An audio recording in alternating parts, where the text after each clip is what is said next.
So here we are, National Turtle Day, with our turtle expert in Hillsboro, Simon. And hey, Simon. One of his pet alligator snapping turtles, like authentic alligator snapping pet turtles. is such a demeaning term. This is really a companion animal. No, I get it. You know, I have the pleasure of providing this animal's care. That was the strike zone, by the way. Yeah, that's the strike zone. Okay, perfect.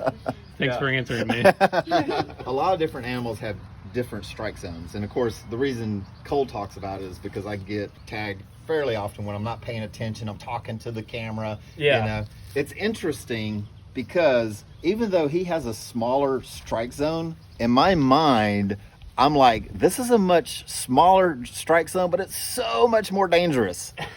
If you make a mistake with one of these guys, you're like losing pieces of flesh. There's no recovering. I mean, if you just got he could take your pinky straight off, like clean off.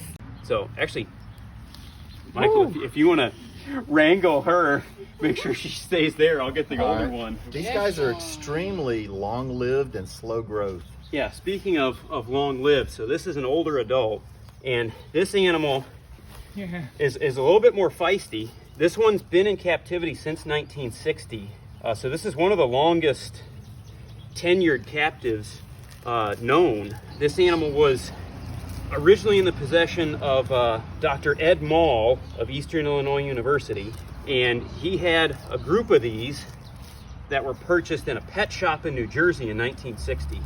Oh, really? Yeah, but you can see with this older animal, the shell is smoothing out, is smoother, still got the keels, but much more smooth than the sculptured shell there, and the head also is much wider right, in comparison.